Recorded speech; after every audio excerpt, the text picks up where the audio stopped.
Welcome to True Crime by Indie Drop-In. Each week we feature an episode from the best independent creators. Hit subscribe for more great true crime content.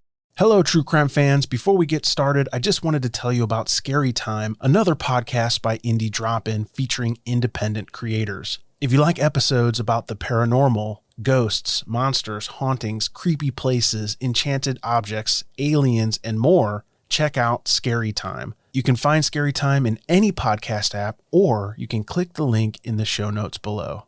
All right, let's get to today's true crime episode.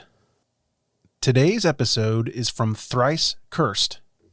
Don't forget to check out the show notes for links to subscribe and follow on social media. Enjoy the show. Begin.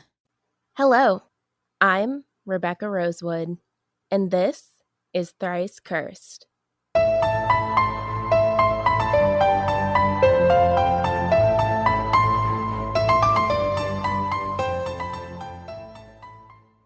Warning.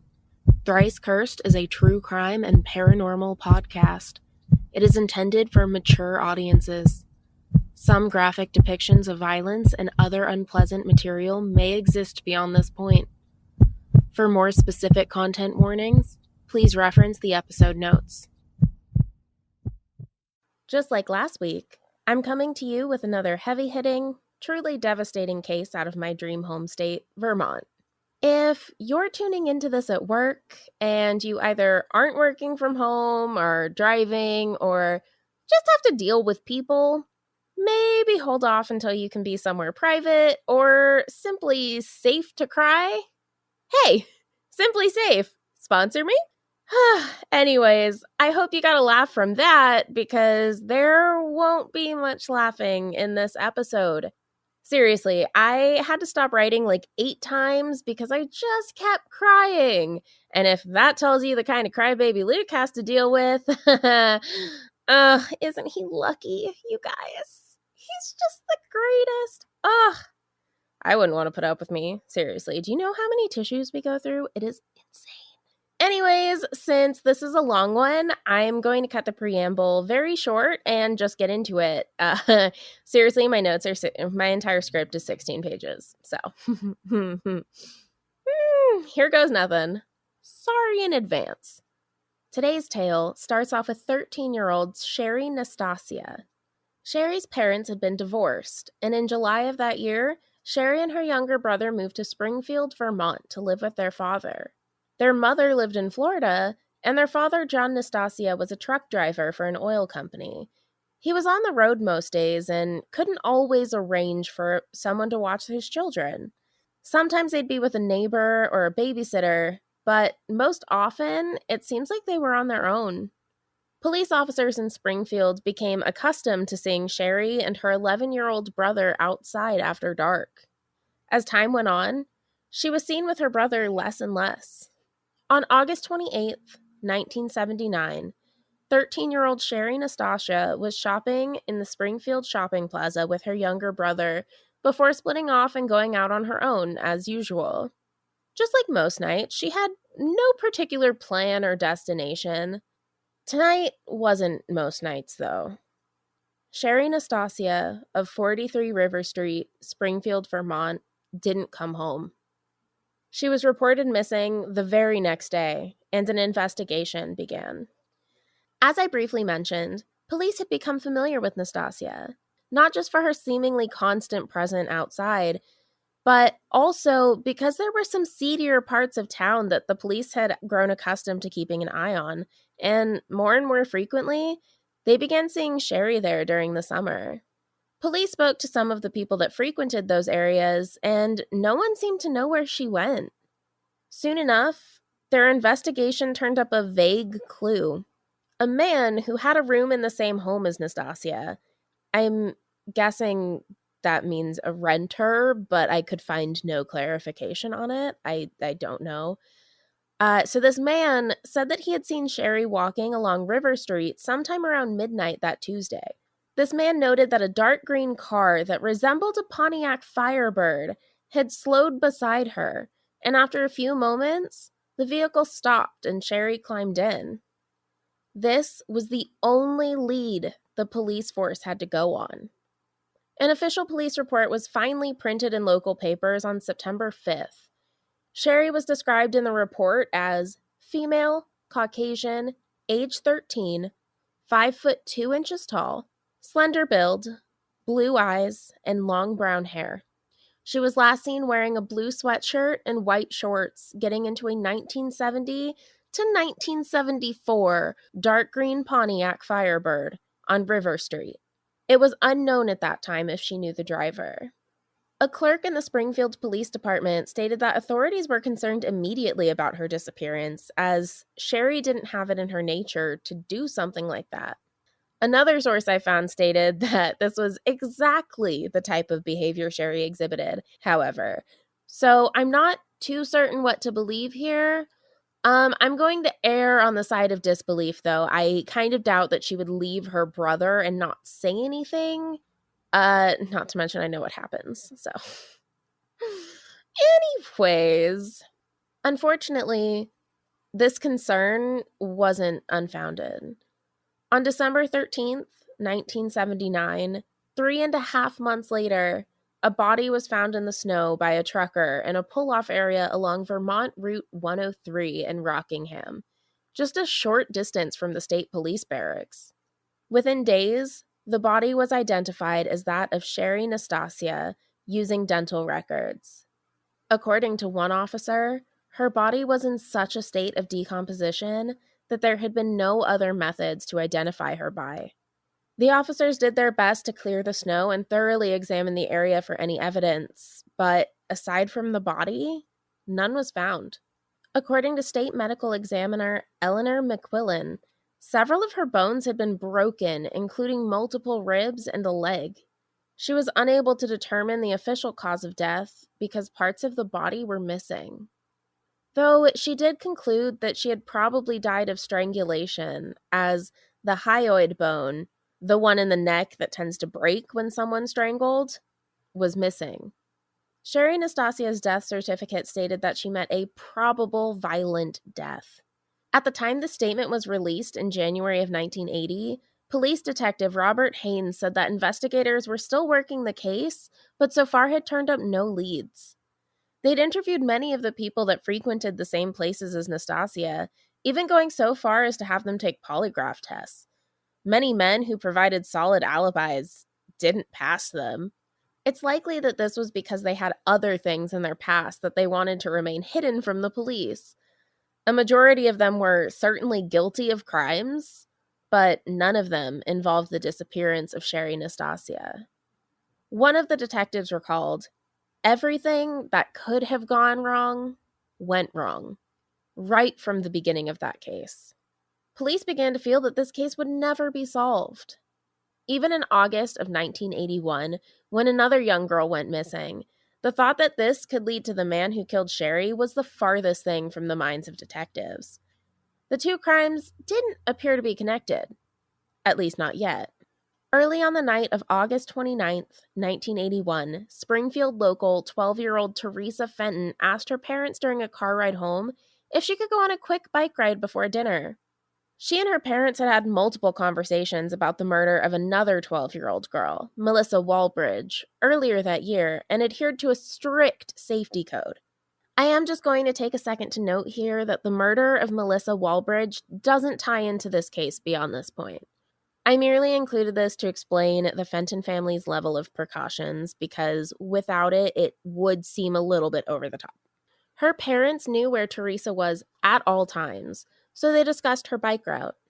Teresa wished to make a 4-mile round trip from the family's home to the Cheshire County toll bridge that connected Charlestown, New Hampshire to Springfield. Her mother said no, that was too far. She could do a 2-mile round-trip bike ride that would take her along Old Connecticut River Road and back. By the time they arrived home, the family was in agreement. After tying a bandana over her hair and getting her bike down from the barn, Teresa had a quick conversation with her father, Richard. Then, she headed down the driveway, off on her bike ride. She pedaled down the US 5, away from her home.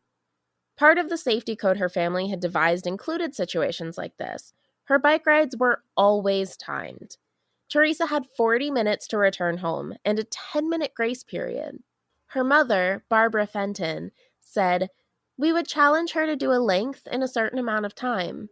That was planned to help us pinpoint problems if things went awry. If she was late, we had made an agreement to go out looking for her within 10 minutes." Teresa missed her 6:30 p.m. window that evening, and within 10 minutes, her parents were out searching. The Fentons didn't find their daughter, and the police were called. While police began to organize a search party, the Fentons, joined by neighbor Richard Craig, started a more thorough search of their own.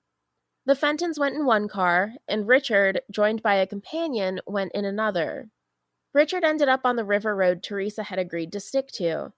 As it got dark, he shone a flashlight into the areas at the edge of the road where the headlights didn't illuminate. They had been searching for about 45 minutes when Richard's flashlight hit something reflective. It was Teresa Fenton's bike. By 8:30, a full-scale search was organized and mounted. Family friends, police, neighbors, firefighters, and even volunteer off-duty police officers and firefighters joined in. When word got out that her bike had been found, the search became narrowed in on that area along the River Road and Route 5.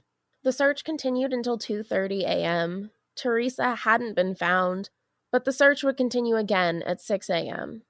This search consisted of many of the people from before, but also diving teams and men in wetsuits ready to search the river, a neighbor with a helicopter who flew overhead searching woods and clearings, as well as bloodhounds. By 1 o'clock, the divers had searched a large area of the river, still with no sign of Teresa. Everyone was convinced that had Teresa fallen, as initially suspected, there would have been some sign of her. Bloodhounds initially picked up Teresa's scent where her bike had been found, but then became confused and couldn't get a trail. This suggested that Teresa may have left the scene in a vehicle. These intense searches yielded no results. Instead, about 20 hours after her disappearance, Teresa Fenton was found by a fisherman named Torrey Walters and his 2 children. She had been in a wooded section off of Mile Hill Road. This area was a remote area 5 miles from the Fenton home.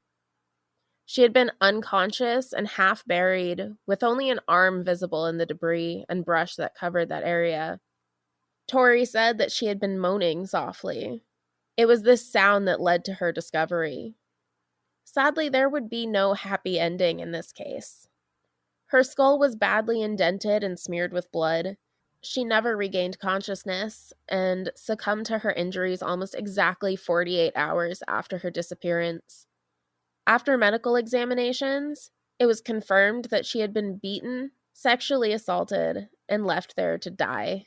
According to the autopsy report by McKeon, Teresa's death was caused by a blow to the right side of the base of her skull with a blunt instrument.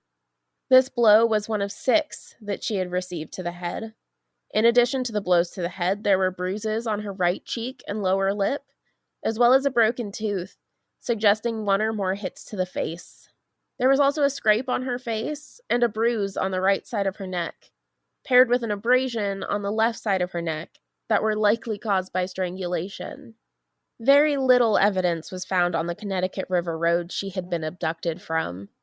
The only evidence left behind was Teresa's bike. Also noted by a new profiler, John Philpin, was the presence of a leaf found in Teresa's waistband. Whoever murdered her had removed her clothing, raped her, then replaced her clothing. From this, Philpin was able to ascertain that the killer wasn't frenzied, but instead calm and in control. He was also likely experienced and comfortable with what he'd been doing. More so, he couldn't help but feel that based on the way her body had been carefully placed and partially buried, that she'd been almost anointed afterwards. From this, he hypothesized that they were looking for someone who was moved by religion, touched by ritual, and a churchgoer. He then suspected that the killer likely would have changed his behavior following the murders, be it through increased drug or alcohol use, or throwing himself into work and church services. He surmised that someone close to him likely suspected his involvement, and went even further to say that the killer likely lived with his family and had an immature personality. He also said if the killer was on the older range of the spectrum, he had likely left the area to go to school or join the military, and that he would kill during his returns home. He was believed to have been coddled by his mother and either entirely neglected or oppressed by his father through either intense criticism or even some form of physical or sexual abuse. It would be of the utmost importance to this killer to impress other people. Whoever this monster was, he was a local. When his identity finally came out, Philpin believed that the entire town would know who he was, and it would be an eye-opener. Anyone could be a murderer, even your neighbor. At this point, the entirety of the police force was working tirelessly to find her killer. Philpin even compiled the case materials and sent them over to the FBI's relatively new behavioral science unit in Quantico, Virginia. For months, they received no response save for requests for more materials. He was eventually able to get an agent on the phone who informed them that they wouldn't be creating a profile for the case. Instead, he offered alternate theories. One was that Teresa had been sideswiped by a vehicle and knocked from her bike. This didn't match with a carefully placed bike, her change in location, or the fact that her bike was completely untouched. Another theory was that she'd had a casual encounter with a young man who wanted more than Teresa had been willing to give. The agent described someone between the ages of 17 to 19, slow in school, and probably casually acquainted with Teresa. The third and final interpretation found the facts of the case to be consistent with an assault intended to be sexual from the very beginning. This final theory helped Philpin confirm his suspicions. His initial suspect profile was of someone in their teenage years to early 20s, but this new information from the FBI pushed him to shift the age range upwards to the late 20s or older. Aside from these various theories, including that of Philpin, little was known publicly about the case. According to Police Captain Richard Spear, head of the State Police Criminal Division, the police had a theory. He said, whoever stopped the girl was able to entice her into the car, so it was probably someone she knew. It was also probably someone with standing in the community. He made a pass at her, she wasn't receptive, and she died. So it was someone who had a lot to lose. He reasoned that a transient or someone she didn't know would have had no reason to kill her merely because he was rebuffed. I have to wonder if he had a reason to assume the killer had been rebuffed at all. That seems like such a huge assumption to make with little to no information. And it's not like an assumption like that would have no impact on the investigation. When operating on the belief that the victim knew their killer, your suspect shifts from the entire city of Springfield to the people she knew and interacted with in Springfield. Also, can we just briefly talk about that wording? What do you mean she wasn't receptive and she died? She didn't just die, pal. She was murdered. There's a big fucking difference there, okay? One happens somewhat naturally, and the other one, somebody did something to you. She was murdered. Did not die, murdered. Thank you. Thank you for coming to my TED Talk.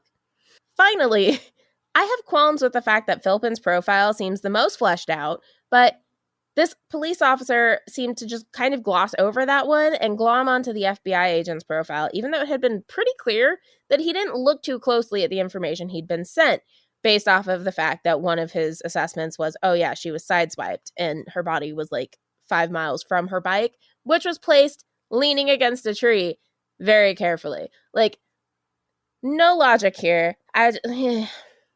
Anyways, slight disclaimer here. Hindsight is obviously 2020, and criminal profiling was still extremely new at this point. So, in a way, it's understandable that little regard was shown for them. Still, in hindsight land over here, I'm the girl screaming at the television that Spear is wrong to be doing what he's doing. Side note, can we make Hindsight Land a TV station that has only solved cases from the perspective of someone who knows how it ends and adds in, well, duh, statements? Also, TM, I expect royalties. Thanks! A few weeks after the press conference, a random stroke of luck brought another detail to the forefront. Bobby Johnson, someone who had earlier contributed to the timeline of Teresa's disappearance, was arrested on charges of possessing and intending to sell drugs. In hopes of leniency, his recollection of that night became just a little bit clearer. He had seen more than just the girl on her bicycle approaching the cross-section of the road, as he'd initially told police. This time, he informed them, he had actually looked at Teresa through his rearview mirror and noticed a car. This car had slowed down, stopped, and eventually backed up towards the girl on her bike. He lost sight of both the girl and the car at this point, but he was able to tell them one important piece of information. The vehicle had been a Pontiac Sunbird, and it appeared to be a dull gray. He also informed police that the license plates appeared to be from New Hampshire. A polygraph test indicated that Bobby Johnson was telling the truth. This did cause a bit of a conundrum, however. Other witnesses who had seen a vehicle around the time of Teresa's disappearance had indicated that the car was red. Regardless of the discrepancy, Philpin was now set in his profile. This was in fact an older man, and he'd likely killed before, and likely would again. While the intensity of the investigation dwindled due to a lack of new leads, investigator Joseph Esty stated, "I do something in the case at least every day that I'm working. I still feel very strongly that we will find out what happened. I have some doubts about a criminal conviction at this point." Flyers with Teresa Fenton's picture and an offer of a reward for the capture and conviction of her murderer were placed around and inside of local shops and markets. A $10,000 reward had been put together with pledges and contributions by hundreds of people. By August of 1982, however, Bruce Lawler, the Springfield lawyer and state legislator who handled the reward fund, said that there had been talk of withdrawing the offer and donating the money to a charity instead. He was quoted as saying, "I think there's still a lot of intense feeling, but I think it's under the surface a little bit. It's not as apparent as it was following the killing. The primary purpose of a reward is to produce information that might lead police down the right path. The chance of that type of information surfacing after a year decreases substantially. If anybody was going to come forward, they would have done so by now." Now again, from over here in hindsight land, I take issue with this line of reasoning.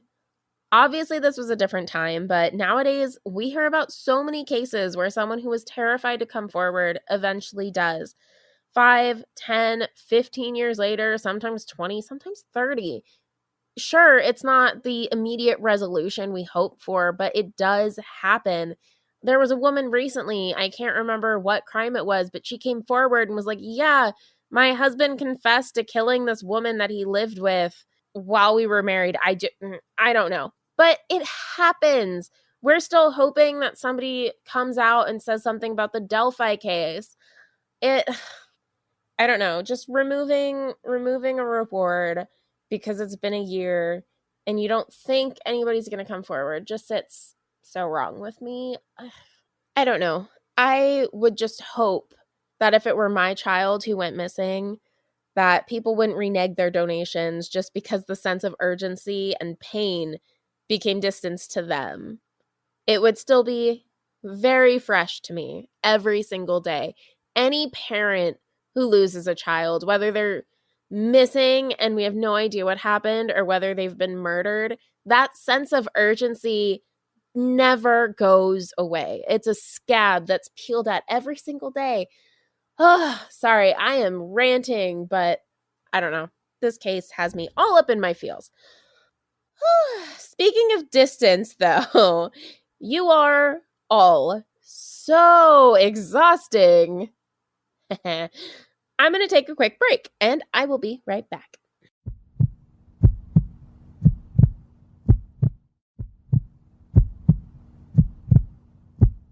All right, my social bar has been restored. I feel like a Sim character. Like, I don't need to socialize that often. So instead of having like a social bar, I have like an antisocial bar. Like, oh, you've talked to people. Now you need to stop, pull it back, and just like recover. Recluse recovery. Love it. Okay. Anyways, I'm trying really hard to make this lighter, you guys. It's not going to get any better. Also, I just recorded for 15 minutes and my internet connection cut out, so it went away. Oh, and I have to go through some of the worst details over again. Anyway, so I hope you guys enjoy this episode because it is a pain in the butt for me. Fear amongst the community was likely renewed in November of 1982. At the time, Deanna R. Buxton, also referred to as Dana Thurston in The Shadow of Death, The Hunt for a Serial Killer by Philip E. Ginsberg, which is where I do get most of my detailed information from in regards to Deanna's experience. So I will be referring to her as Deanna going forward. So Deanna didn't think twice about hitchhiking. She did it often enough, and she had places to be. On November 12th, she was hitchhiking again. She had hoped to visit her boyfriend, Jerry Twitchell, at the prison in Rutland. The prison was about 50 miles from where she lived in Brattleboro and definitely too far for a walk. She headed out to get a ride mid-morning and figured she could be back by dark if all went according to plan. It definitely did not. Her ride began when she was picked up by a man in a green van. He took her the first stretch of the way, north up Route 5 to Putney, putting her close to an interstate along the Connecticut River. She walked to the interstate and waited. She didn't wait too long, though. Within 5 minutes, a man in a blue Nova picked her up and brought her to Rockingham, where Route 103 led toward Rutland. Rockingham was just south of Springfield. She waited for her next ride, and it came along within about 15 minutes. A man in a red car with Vermont plates welcomed her into his vehicle. He appeared to be of average height, maybe 5'8". He wore a checkered flannel shirt and had short brown hair with that old person side part. Gen Z TikTokers, you know what I'm talking about. I heard what you said. I have a side part. I'm not a fan. Okay. Moving on. He wore wire-framed glasses and appeared to be in his early 40s. He'd asked her questions about herself, learning that she was a ward of the state. She said that all of her problems were behind her now that she was 17 and didn't go into much detail. Ah, the optimism of a 17-year-old. He was fine that she didn't go into detail, though. He was more than comfortable filling in the silence. He told her he'd been divorced and had 3 daughters. He also told her he'd been in the Navy and was shot in the shoulder, ankle, and left hand. He didn't elaborate on this. He also told her that his name was Stan. Less than an hour into their drive, they passed the highway sign, Rutland, 13 miles. A little past this, Stan pulled off to a rest stop, saying he needed to use the restroom. After getting out of the car, however, he didn't head towards the restroom. Instead, he reached behind the driver's seat and pulled out a shotgun. He then pointed the 2 barrels directly at her, saying, "Don't try to run away or scream, or I'll kill you." He then got back into the driver's seat and opened the bolt, showing her that the gun was in fact loaded with 2 green shells. "You know I'm not fooling around," he said. "It only takes 1 trigger, and you'll be dead. So do what I say, or I'll kill you." Deanna was convinced that he meant every word of what he'd said. Quick trigger warning here. I know I put one at the beginning of every episode, but this, again, is a really rough one, and we are about to take a turn towards the rapey material, and it's definitely uncomfortable. So if you need to skip this part, I will definitely understand. I wish that I could, but then you'd have to do a Google search, and that kind of defeats the purpose of me talking about it on a podcast. So yeah, if you want to skip, do so now. The drive continued, with the barrel of the shotgun remaining trained on her head. The topic took a shift from the previous small talk. Now, he had sex on the mind. He grabbed a bottle of Colt 45 malt liquor and ordered her to drink it, saying, "We'll get drunk, and then we'll have some fun." He then ordered her to remove her undergarments, then put her shirt and jeans back on. She complied, all the while begging him not to hurt her. He replied, "As long as you do what I say, there won't be any problem." I highly doubt that was true. Her undergarments, as well as her vest, were thrown into the back seat. He continued to talk to her about things like masturbation, oral sex, and intercourse. He was sure to use the most vulgar terms for all of these, because of course he did. Through all of this, he continued to insist she drank. He intended for her to be drunk. Honestly, he probably wanted her drunk because this piece of shit didn't think he could take a sober 17-year-old girl. But, I hate him. With one hand on the wheel, he began reaching over and groping her. When he tried to force a hand into her pants, she shoved his hand away. He immediately switched the subject to war. Not so much the subject of war itself, but rather what happens when men are off to war. More specifically, when fighting men have women at their mercy, raping them at will. He then informed her that he liked raping girls, and he wouldn't have any qualms about doing the same to her, or killing her if she refused to cooperate. He also told her that she wasn't his first. He'd done this to others and had been forced to kill 2 of them. Now just 20 miles north of where he'd picked her up, he pulled the car over once more. The amount of fear coursing through Deanna's veins must have been paralyzing. He didn't kill her, though. Instead, she was ordered to take over driving. With him no longer focusing on the road, his hands were free to do what they wished to her. And I just have to take a second to applaud this girl. Hands down, I would have been so messed up in this situation, not just from the alcohol, but like mentally, that I would have immediately crashed the car. And this isn't in a, oh, well, I would have done this so that I could have saved myself situation. No. This would be I literally would not have been able to function and would have crashed the car in a way that actually killed us both. So yeah, this is huge props to her because I think many people probably would have crashed the car. Deanna didn't crash the car, though. Instead, she continued driving as his hands and even his mouth violated her. By this point, they were almost out of the malt liquor, as Stan had been drinking it as well. He then directed Deanna to take the White River Junction exit and take him to a liquor store. The two entered the liquor store together, Stan keeping Deanna close to his side. While he was making his selection and momentarily distracted, Deanna did her best to get help from a store clerk. She managed to mouth, "Please help me," while gesturing to the man beside her. The clerk didn't understand, even when Deanna continued. Before she could come up with another plan, Deanna found herself back in the vehicle with him, with Stan behind the wheel. It was now that she realized if she didn't do something fast, she was going to be his third victim. He would rape her, then he would kill her. Thinking fast, Deanna said she was feeling unwell, like she was going to be sick. Not wanting her to vomit in his car, he stopped at the curb in front of a small store in the business district of White River Junction. He told her to run in and get herself some Rolaids. He would be right there, watching. And then he reminded her that he had a gun. As if she could forget, pal. Whether Stan was convinced she was too afraid to disobey him, or he'd actually convinced himself that she was enjoying his company, is unknown. But he didn't accompany her into the store. In the store, Deanna counted the customers.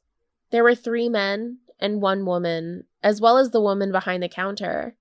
In the store, she cried, "Help me, he's going to kill me." One man had heard her as he was paying for his items and walked out the door. Deanna felt the hopelessness of her situation until the man at the door waved to her, trying to signal to her to come over. He must have thought that somebody in the store was threatening to harm her.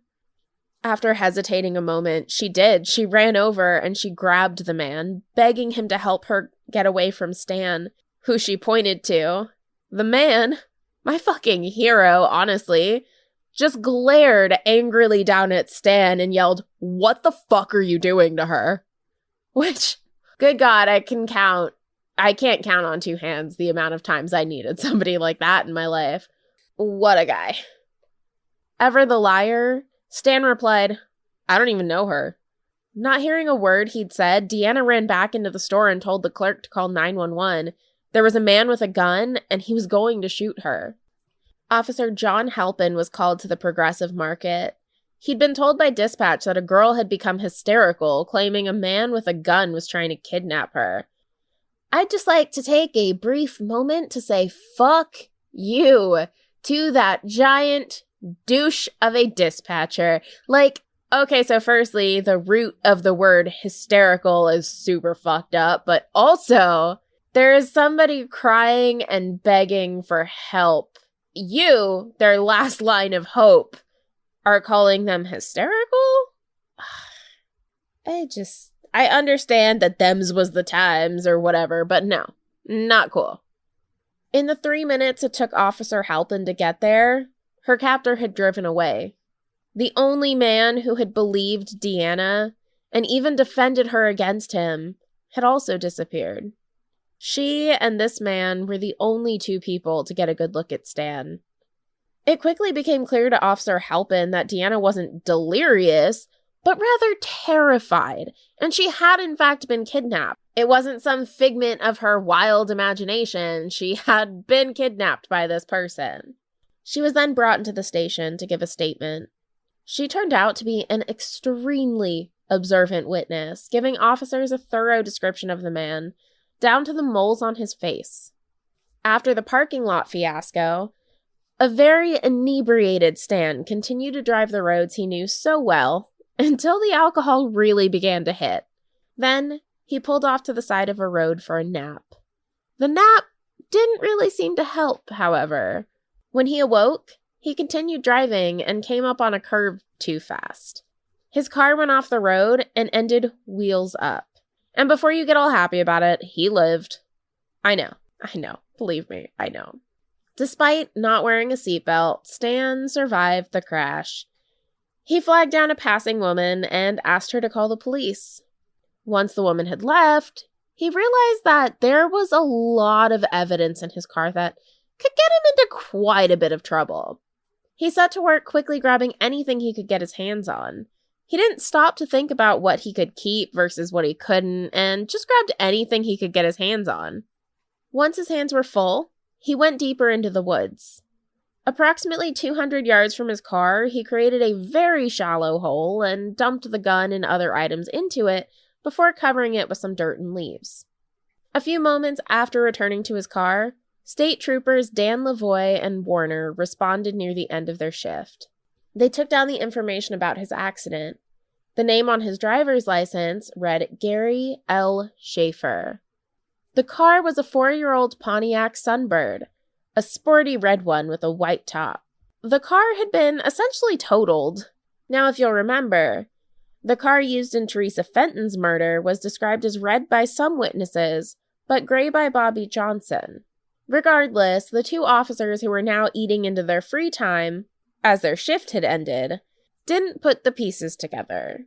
Lavoie finished filling out the accident report and threw it in a basket before heading home. So, with the police report, you would think that the case was close to being solved, right? Wrong. The Vermont Police Department, at the time, had their troopers working long hours when they were on duty, as well as being on call even when they were off for 5 to 7 days. Then, they would take 3 to 4 days off. This shift was Lavoie and Warner's last before a long weekend. Over the next few days, while these two police officers were off duty, dispatchers sent out broadcasts about Stan. Printed notices were put up on station bulletin boards with a description of the man, as well as the vehicle he'd been driving. Deanna was so observant, she was even able to tell police that his vehicle had a pink inspection sticker dated July 24th, 1982. There was a Playboy bunny sticker on one of the windows, and a sheepskin cover on the driver's seat, as well as a blanket in the back seat. Even with all of this information, she wasn't sure on the make of the car. She described it as small and sporty with a white top like a Mustang. Maybe. Now, all local law enforcement was looking out for a vehicle that matched this description. That Saturday, newspapers printed a report stating that police were on the lookout for an armed man driving a red Mustang car. Now, police were searching for a red car with a white top, literally any make, while the public was just searching for a red Mustang. Police were now also searching for a vehicle that had just been totaled. The car sat behind a Sunoco station near the junction of the interstate and Route 103, which was approximately 10 miles south of Springfield. Had that newspaper article read red sports car, maybe somebody would have known something. Some person going to the Sunoco station, maybe they would have seen it. But no, somebody fixated on fucking word Mustang, and I'm so mad about it. It's like another one of those situations where you're just screaming at the TV like, no, stop, take out that word. And you can't. By the time officers Lavoie and Warner returned from their time away, the bulletin had become one of the less urgent matters and was no longer at the top of everyone's to-do list. And if you're wondering why the accident report didn't capture anyone's notice, there was no place on accident reports for writing down the color of the vehicle. Should anyone have happened upon it, it would have just appeared to have been a Pontiac Sunbird, and she didn't specifically mention that make of vehicle. Despite the attempted abduction and all of the information Deanna was able to give police, as well as the continued focus on Teresa Fenton's case, the final groundbreaking clue wouldn't come until 19 months after Teresa's murder and 5 months after the attempted abduction of Deanna Buxton. Unfortunately, this clue came at the price of one more young girl's life. On Saturday, April 9th, 1983, Katie Richards went across town to spend time with her friend, Rachel Zeitz.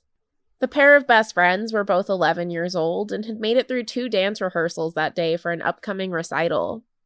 Now they had time to enjoy themselves and maybe relax a little. The 2 girls begged Rachel's mother, Judy Zeitz, for permission to go to Athens Pizza 3 to play an arcade game. Initially, Mrs. Zeitz said no, but later acquiesced. Like Teresa Fenton's mother and many other mothers in Springfield, her hesitation came from the recent murders of multiple young girls in the area. Still, the arcade was only a 10-minute walk down Plain Hill Road from the Zeitz home. I'm sure there was likely some false comfort felt due to the close proximity. We all tend to fall victim to the not in my neighborhood trap. As far as we're all concerned, what we have to tell ourselves, home is safe. Rachel's father checked his watch as the girls went out the front door. It was 4:47 p.m. when they left for the arcade. The girls arrived at their destination just before 5, hoping to have some fun. They had wanted to play Miss Pac-Man, but some of their friends from school refused to give the 2 newcomers a turn. Instead, they grabbed 2 small bags of Doritos and headed for home. One girl wouldn't make it home. As they were walking, Rachel noticed that one particular car had gone past them 4 or 5 times. That car was a J2000 Pontiac. They continued on, though, and were rounding a curve in the road on Pedden Road. This area wasn't visible from the main road, Vermont 106, or the nearby Pedden Acres development. It was here that the car stopped alongside them at around 5:15 p.m. Katie asked the driver if he was lost. The driver then asked for directions to the home of someone named Joe Cerniglia. After being told that the girls didn't know who that was or where they lived, he asked how to get to the Springfield Racquetball Club. They were familiar with this location, and Katie gave the man directions. As she did so, the man got out of his light blue vehicle. There was something in his pocket, though no one knows what. Rachel believed it was a gun. Rachel recalled that the man questioned, "What if I tell you, if you don't get in the car, I'm going to kill you?" Immediately, Rachel turned and ran up the road. When she turned back to check on her friend, she saw Katie Richards climb into the driver's seat, crying. This would be the last time that Rachel Zeitz, or anyone aside from her abductor, saw Katie Richards alive. Immediately, Rachel returned home and told her parents what had happened. Mrs. Zeitz called Katie's mother, Rosalie Thayer, and the two women went to the police. What followed from there was hours of interrogations before Mrs. Thayer was informed by Police Chief Peter Hurt that there would be no search for Katie. I know. What the actual fuck? I wish I could tell you that there was some sort of good explanation for this, but there just isn't. And it's going to get a lot worse, so just buckle the fuck up, because we're in for a fucking ride. This case in general, plus this particular aspect of it, has made me so livid that I stopped researching and writing like 10 times in the making of this episode because my blood pressure was just absolutely fucking done with this planet. It was like, yeet me off my mortal coil. I am done. I am ready to be with the gods now. During this time, the man Katie knew as Dad, Charlie, was hurrying back from a meeting out of town. It was still light out, so he was hopeful that he could take his private plane out to conduct an air search of his own. Hurt ordered Mr. Thayer not to do so, and even went so far as to send a police officer home with the terrified parents to monitor their phone and ensure they didn't call others to begin a search. The officer also blocked their driveway with his car to prevent them from leaving to conduct a search. In a later lawsuit against Hurt, Mrs. Thayer maintained that Hurt told her there would be no search for her daughter the night of the abduction because searches destroy evidence. She also alleged that Hurt told her, "We know who he is. After we find her body, we'll get him." This lawsuit ended in a settlement, supposedly because it was cheaper to pay out than to continue paying for a defense. I think the lack of a search combined with the payout tells us all we need to know. Many believe that Hurt's perceived prioritization of evidence over preservation of life stemmed from the unsolved murder rate in Vermont at the time. Between 1957 and Schaefer's first murder, the killers of more than 30 people had eluded capture. In many of those cases, police believed they knew who the killers were, but didn't have the evidence required to build a strong enough case to make an arrest. It seems likely to me that finding evidence to convict the guy who killed now 3 girls was more important to him than saving Katie's life and having another unsolved murder on his hands, which is just the most upsetting and devastating thing to me I have probably ever heard. According to an article in the Burlington Free Press, it took Springfield police more than an hour to notify state police of Katie's abduction. No roadblocks were set up, and instead of dispatching police to patrol the area, they were sent door to door in the area of the abduction. Mrs. Thayer argued that police treated the disappearance as a missing persons case rather than a kidnapping, which I would have to agree. Given the information that I was able to find, it literally reads that way. It just doesn't seem like he took this seriously at all, despite the fact that 2 other girls had been murdered. I know, I'm adding a lot of commentary. I'm sorry. I'm very passionate about this. It just makes me mad. The police chief, Hurt, continued to pat himself on the back, however, saying he was very, very pleased with the department's response. "We were very rapid." Yeah, I'm sure you were. Rapid to utilize your last fucking brain cell, pal.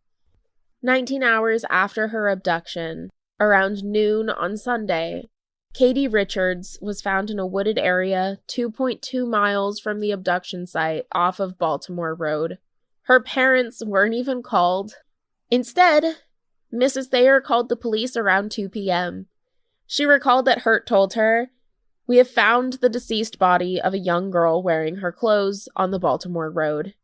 You cannot go there." McKeon was the medical examiner in this case as well. The autopsy report said that Katie's death was caused by one blow to the head with a blunt instrument. Unlike with the other girls, this was the only head wound, according to the report. Around the same time Katie's body was found, police were gearing up to make an arrest, led to the suspect by Rachel Zeitz. She gave police the exact description of the man's car, as well as that the assailant had yellow-tinted glasses with wire frames and was about her father's height, She also recalled that the man had been wearing a bright red sweatshirt with lettering on it. She said, "I thought it was some kind of football shirt. I thought it said the Dolphins. I remembered, though, that my friend Joel DeLorenzo had one just like it." After receiving this information, police went to the DeLorenzo home and found the aforementioned sweatshirt. The lettering on the front had not said the Dolphins, but instead said Christadelphians. Within Springfield, there was a Christadelphian church, which had only 60 members. This sweatshirt was associated with a specific youth gathering they had put together. Police pursued this lead and began calling some of the group's leaders. By that Sunday, word had spread through the church that the police were searching for one of their members. One of the Christadelphian leaders police spoke to, James Millay, recalled that he had seen church member Gary Lee Schaefer driving near the area close to the time of Katie's abduction. As police continued making phone calls, Sunday services were convening. Schaefer was in attendance. Upon his arrival a little after 9 a.m., one of the teens who had attended the gathering greeted him. She'd grown close to Schaefer, as he'd been especially friendly to her, even advising her about life. Yeah, I believe that. The pair had long heart-to-hearts, and he'd even written letters to her that referred to the Bible and popular songs to help teach her life lessons. She'd even seen Schaefer the day prior, around 3 p.m. At that time, he'd confided in her, saying that he was unable to see his adopted daughter's baby, and he was quite upset about that, as well as the fact that tomorrow would be the anniversary of his father's death. I think he was actually upset because he just fucking murdered a girl, but that's fine, I guess. This perceived closeness caused her to jokingly ask him on Sunday morning, "Hey, are the police after you too?" She then explained that police were asking about the sweatshirts. He excused himself to the bathroom, saying he wasn't feeling well, where he purged the contents of his stomach. And I would just like to address the fact that Deanna Buxton didn't even throw up while he had her hostage, had his hands all over her, was forcing her to drive, probably to her death, and was threatening to rape and murder her. But here's this little bitch throwing up when he's literally being given a heads up. And that is in no way me saying that someone who throws up in times of duress is weak. I just think that Schaefer here is being a little troglodyte, and there's literally no excuse for it. While this occurred, Detective Mike LeClaire met with James Millay. He showed James the composite sketch made up from Rachel Zeitz's description of Katie Richards' murderer. Millay took one look and said, "Oh, sure, that looks just like Gary Schaefer," who, by the way, is James Millay's cousin. James was then able to give police a time frame, as well as confirm that he had been wearing his Christadelphian sweatshirt and driving a light blue vehicle. After his little fit at the church, instead of doing the intelligent thing and getting the fuck out of Dodge, thankfully, Schaefer returned home like a worthless soda. At almost the same time, the discovery of Katie's body had been made. Mike LeClaire and another Springfield detective, Doug Johnston, arrived at the Schaefer home. Several police waited in cars outside the Schaefer home, out of view of the residents, but ready to jump into action should they need to. The officers were led into the home by Schaefer's mother, whom he lived with, who then called up to her son in his room. The first words out of his mouth were, "I've been sick," before he excused himself to the bathroom once more. He again threw up as police listened through the door. They'd been expecting some kind of escape attempt, but there was none. The detectives then sat down with Schaefer and asked him about his whereabouts that Saturday. Schaefer, who worked as a mechanic for Thomas Sousey, a car dealer in North Springfield, said he had been with his boss in Rutland picking up cars for the dealership. He'd said that the cars were actually late in arriving, so they hadn't arrived back home until sometime after 9 o'clock. His mother, who stood nearby, the ultimate helicopter parent, confirmed that he had in fact left around 2 p.m. and returned around 9:15 p.m. She told police he'd been wearing blue pants and his red Christadelphian sweatshirt. He'd also been driving her car, a light blue Pontiac J2000.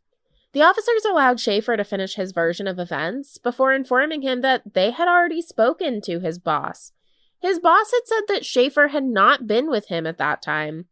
They also informed Schaefer that a witness had placed him in town around the time of Katie's abduction. Gary Lee Schaefer was then placed under arrest. He went without a fight. But remember, his victims are 11 and 13-year-old girls, plus an attempted 17-year-old girl who, even while she was drunk, outsmarted him. And she probably could have fought his dumbass off, so not surprised he didn't attempt to put up a fight against police officers who were probably his size. Takes a real man to pick on little girls, don't you think? After his arrest, LeClaire and other officers searched Schaefer's home.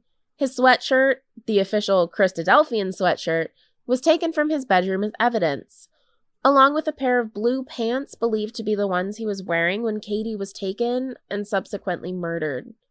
On these pants, they found a hair that looked to be the same color as Katie Richards' hair, dusty blonde.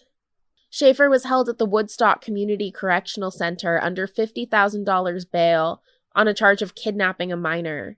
Once those charges were eventually raised to also murder and rape, the bail was up to $75,000. The investigation for more evidence was in full swing now. After the discovery that the composite sketch of the man who molested Deanna Buxton closely resembled Schaefer, police set to work locating his vehicle, the one he had crashed. Now that they had a name, it was easy enough to connect the dots. Katie's murderer was driving a blue car because his red one had been totaled. On Tuesday, April 12, 1983, the police impounded Schaefer's vehicle, which had been moved from the Sunoco station to a junkyard in Rutland, where it sat, untouched, for months. The car was obviously in a state of disrepair, but Deanna was able to confirm that it was the vehicle she had been in. The colors were the same, the Playboy Bunny sticker was where she'd remembered it to be, and her denim jacket and red and blue vest were still in the car. It seems that when Schaefer, drunk and in a panic, attempted to clear evidence from his vehicle, he missed some crucial pieces. Hurt said at a news conference the following day that stains resembling blood had been lifted from Schaefer's car. The stains were to be tested by the state crime laboratory.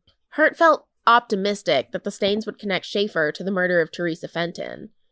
Real fucking glad you feel optimistic about something, buddy.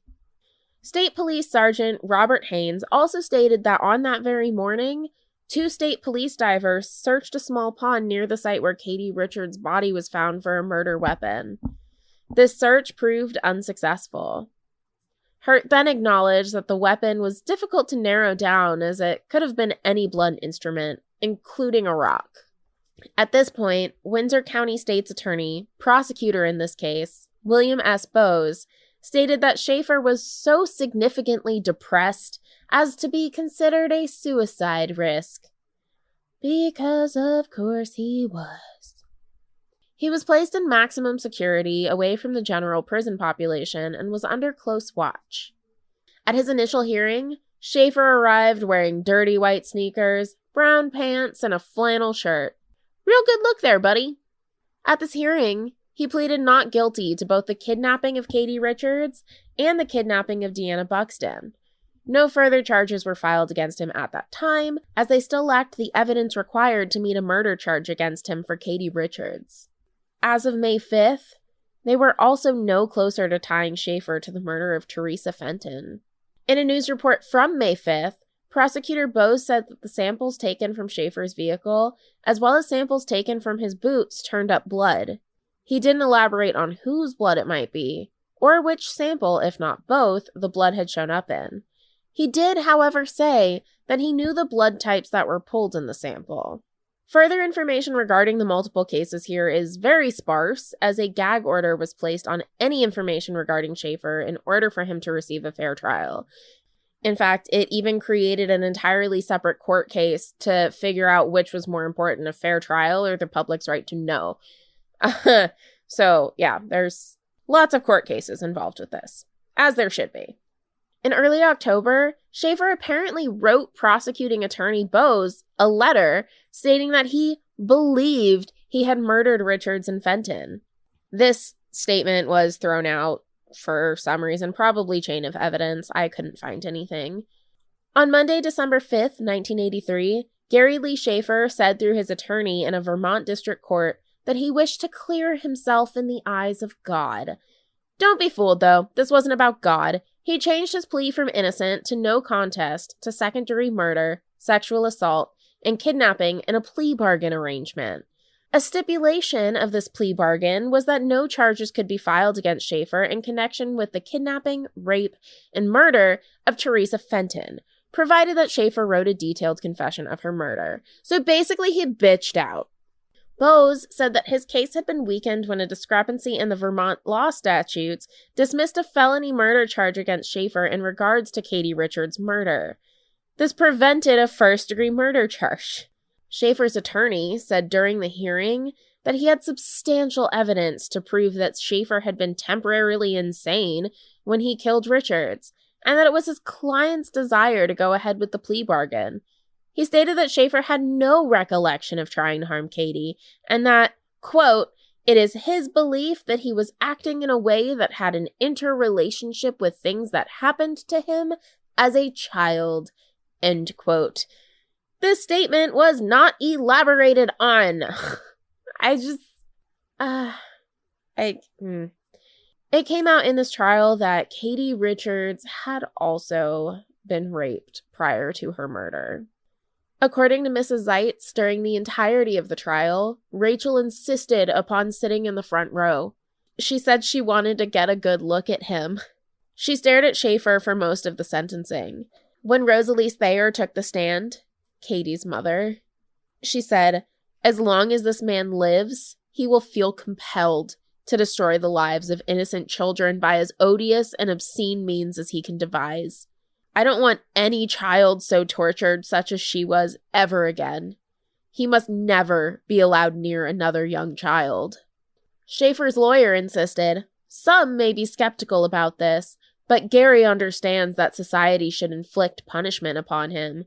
I suspect the court knows that he's likely to feel more pain from his sense of guilt and sense of confusion than from any sentence. I'm going to say that I fully understand that defense attorneys, even of the guilty, are doing an extremely important job. An inadequate defense could lead to cases being thrown out and killers being set free. It's happened far too many times, but the fact that he said this JFWBF is more likely to feel any pain at all from a sense of guilt or confusion is simply vomitous to me. He won't even vocally state that he for sure did it, just that he thinks he might have. Like, I'm sorry, but bruv doesn't feel any guilt over it at all. He knows he did it. He remembers all of it. If you recall, Philpin's profile of him, which turned out to be pretty fucking spot on if you ask me, flat out stated that this was controlled. It was not frenzied. Somebody who is not in control of their own actions literally does not have control by definition. So, yeah, no. Bitchfish did it. Bitchfish knows Bitchfish did it. And Bitchfish will never feel guilt over it because he is a bitchfish. That is why he is called a bitchfish. Okay, bitchfish. In January of 1984, Schaefer was sentenced to the maximum term for murder at that time in Vermont, 30 years to life with the possibility of parole. Now, it did say that he was sentenced twice, but they wouldn't go into detail on it and that those sentences would be served concurrently. So I can only believe that he was technically sentenced to 60 years to life, but because they're served concurrently, it's still only 30 years to life. So, he was sentenced to 30 years to life with the possibility of parole. Bo stated, I do not think he will be paroled at the time of his minimum sentence. I think he should go to jail for the rest of his life for what he's done. Fucking-men. Okay. So, who was Gary Lee Schaefer? Well, I'm going to tell you after another break. Girl needs some water.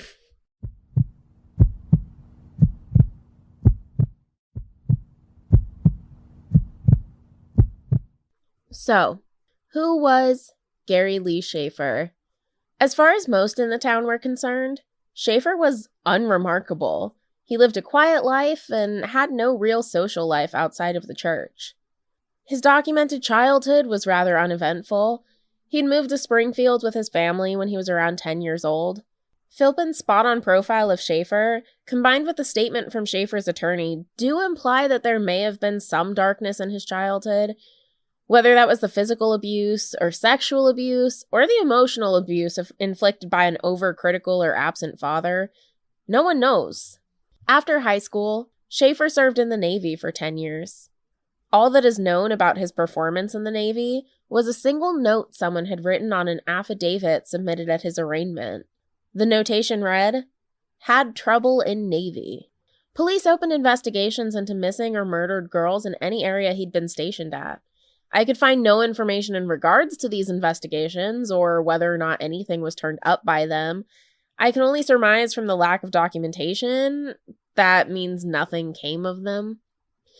I could be wrong, or the cases could have simply not been tied together yet, as we've seen, particularly in the last 2 years. Now is the time for cold cases to finally be solved. Schaefer returned to Springfield, Vermont 2 years after his service ended and rejoined the Christadelphian Church. Reports here differ slightly. In one report, I found that Schaefer had been disfellowshipped from the church for marrying Arlene Schaefer in 1972, which went against church rules regarding marrying a divorcee, because apparently you can be a divorcee and be fine, but the second you marry a divorcee, heaven forbid. Heavens to Betsy, my delicate sensibilities, I cannot. The book I referenced stated that he'd recently been elected as a custodian of the church. Either way, he was a highly active member of the church who attended Sunday services as well as Wednesday night prayer meetings. Unsurprisingly, he also paid special interest to the youth group. In fact, 3 days out of the week, he would take groups of young people to visit with the elderly at nearby nursing homes. How horrified do you think their parents were to find that out?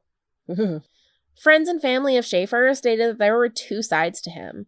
There was the Gary they saw at church, and the Gary they saw out of it.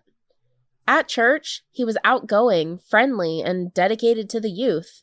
At his job and in his social life outside of church, he was quiet, almost a recluse. According to his friends, though, he loved to go on drives in his car, blaring rock and roll music as he went. The next part I'm literally only including because it grossed me the fuck out, and if I have to live with it, so do you. According to Roger Schaefer, Gary's brother, when Gary was stationed in the Navy at Great Lakes, he became attached to the band Styx. Apparently, Schaefer would tell people that their song called She Cares sort of describes his life. Why does this gross me out? Well, here's part of the lyrics. I worked hard to be the greatest lover. I wanted to be sure I was her only one. That's how I thought it was to be done. But I went too far, assumed too much. The need to feel a younger one's touch seemed important then. Oh, what a fool I've been. On its own, it's pretty obviously a song about a guy cheating on his partner with a younger lover. Shitty, but okay, I guess. It's not the first song about cheating. It won't be the last. But when pairing those lyrics with Gary Lee Schaefer, knowing what we know now, it's simply vomitous. Like, no. I will never, ever, I've never listened to that song, and now I never will. That's just not going to happen.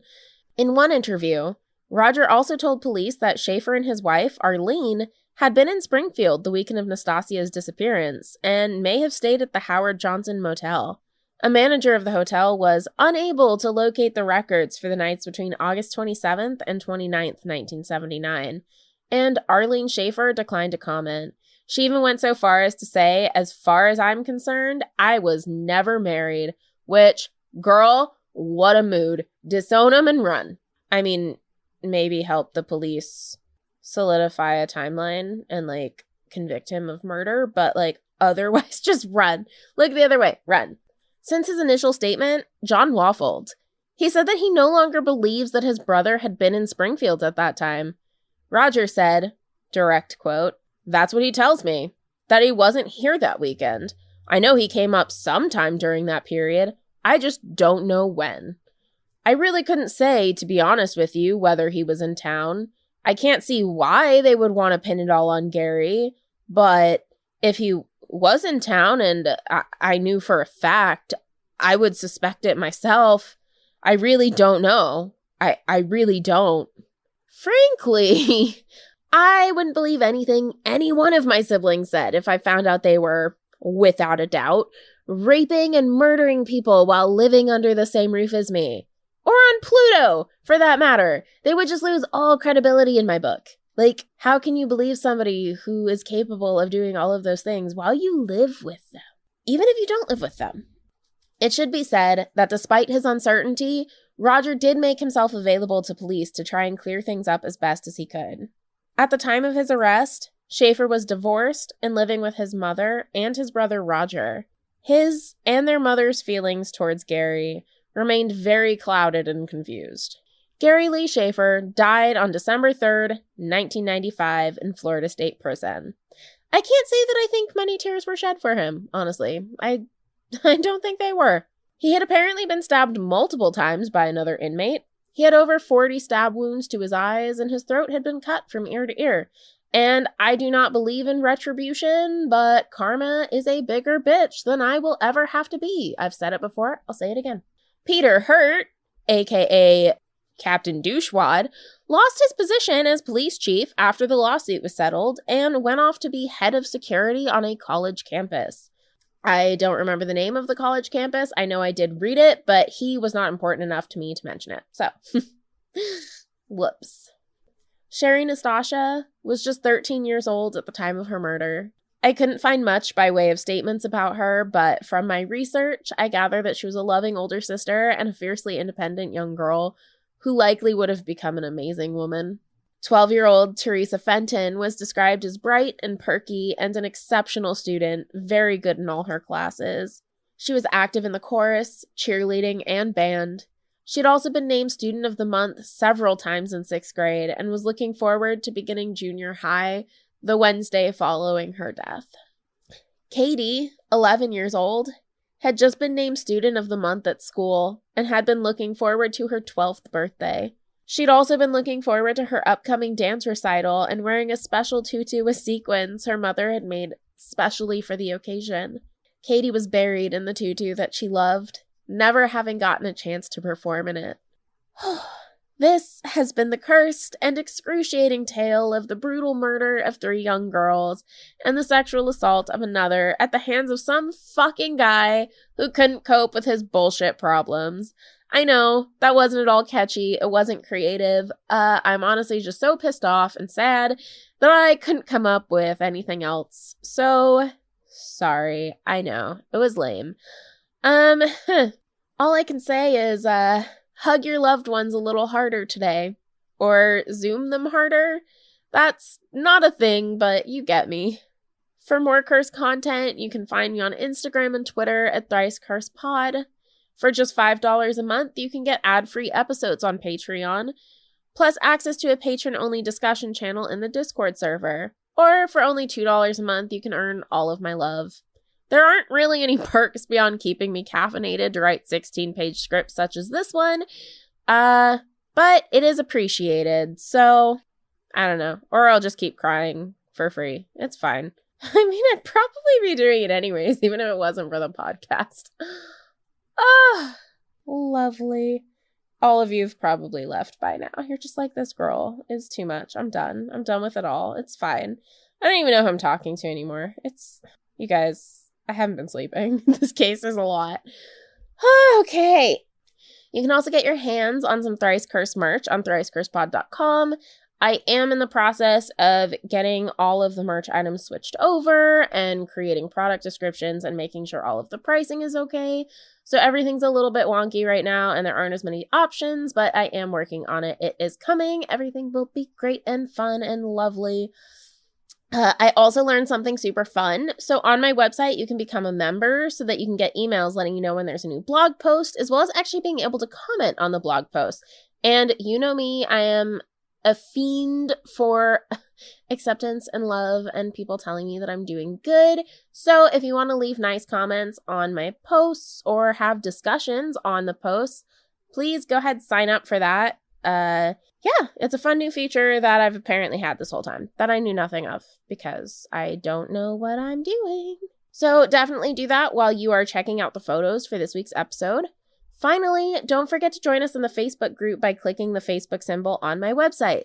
It will take you straight to the group. It is a little bit quiet there right now, but I'm hoping we can start getting some fun conversations going. Also, if you want to leave a review, either Apple or on Facebook, I would truly appreciate it. I mean, I am the only one who reads them, but it does bump up Thrice Cursed in the charts so that more people can find the podcast, which would be really helpful for me. So if you could go ahead and do that, that would be great.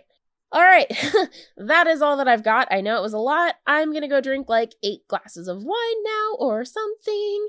Anything to take the edge off at this point, right? Meth, maybe?